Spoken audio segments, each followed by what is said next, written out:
আমি আসলে আপনাকে ভালোবাসি। কাট ওয়ান্ডারফুল। রমজান ভাই, এই শুটিং এর সামনে দেখো ভিড়ের মধ্যে লাল জামা পরা মেয়ে আছে, মাথায় ঘুমটা দেওয়া, ওটাকে নিয়ে আসো। ঠিক আছে। আমি যদি কোনো ভুল না করে থাকি, মানে আপনি আয়ান তাই না? আপনি আমাকে চিনতে পারছেন?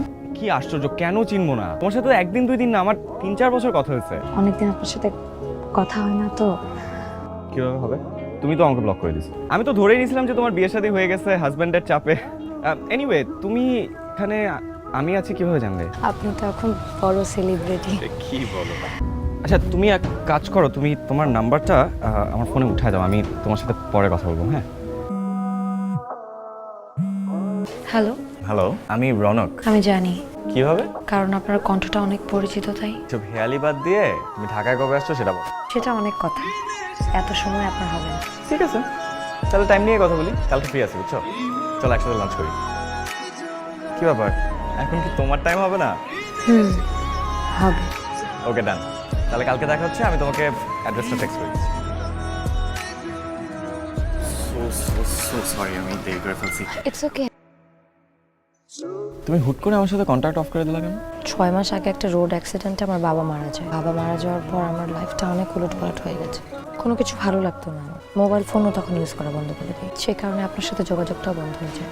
বাবা মারা যাওয়ার পর ভাইয়া আমাকে অনেক প্রেশার করা শুরু করে বিয়ের জন্য, কিন্তু আমি তখন বিয়েটা করতে চাই না। সেই কারণে ভাইয়া আমার পড়াশোনা বন্ধ করে দেয়। আমি যখন বলেছি ফাইনালি আমি বিয়েটা করব না, তখন ভাইয়া আমাকে বলে নিজের রাস্তা নিজে খুঁজে নাও।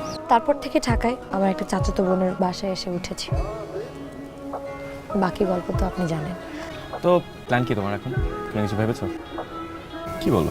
নিজের পায়ে দাঁড়ানোর জন্য বাসা থেকে বের হয়েছো, কিছু করতে হবে না? আচ্ছা, তোমার না অ্যাক্টিং এর খুব শখ ছিল? শখ তো আরো অনেক কিছু ছিল। তুমি কিন্তু চাইলে এখন শুরু করতে পারো। আসলে আমি তো নতুনদের নিয়ে তেমন কাজ করি না, বুঝছো, কিন্তু রনক তোমার কথা বিশেষভাবে বললো তাই না করতে পারলাম না। তুমি একটা কাজ করো, কালকে 12টার দিকে তুমি চলে আসো। হ্যাঁ,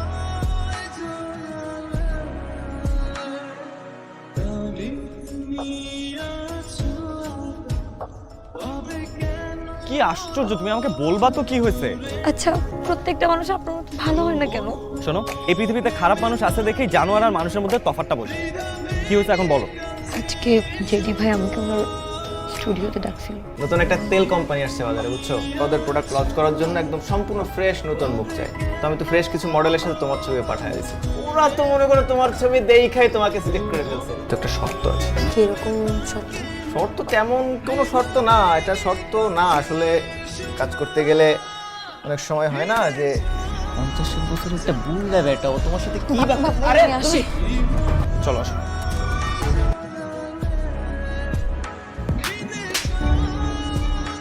বোনের মতো একটা মেয়েকে কাপড় খুলতে বলতে আপনার লজ্জা লাগে না? এই আপনাদের মতো মানুষের কারণেই না মিডিয়াতে সাধারণ মানুষ কাজ করতে চায়, ভয় পায়। এই মিডিয়া সম্পর্কে সবার একটা নেগেটিভ ধারণা তৈরি, শুধুমাত্র আপনাদের মতো মানুষের কারণে। আসলে ভুলটা আমারই হয়েছে। আমার তোমাকে আসলে গাইড করা উচিত ছিল। তুমি সব কিছু বোঝো না, বুঝে উঠতেও এক্সপিরিয়েন্স লাগে, টাইম লাগে। তবে আমি এখন থেকে চেষ্টা করবো তোমাকে গাইড করার। আর একটা টাইমে তুমি সব কিছু বুঝে গেলে তো আর আমাকে দরকার পড়বে না। কি বলছেন আপনি? আপনি নিজে এত বড় স্টার, আপনার নিজের এতগুলো কাজ থাকে, আপনি আপনার কাজ রেখে আমাকে টাইম দিবেন? এটা কি করে হয়? আমি কি এখনই অনেক বড় সেলিব্রিটি হয়ে গেছি? আমার তো আর মাসে 3 দিন কাজ থাকে না, আর 10 দিন থাকে, আর 20 দিন তো আমি ফ্রি থাকি। আমি ম্যানেজ করি।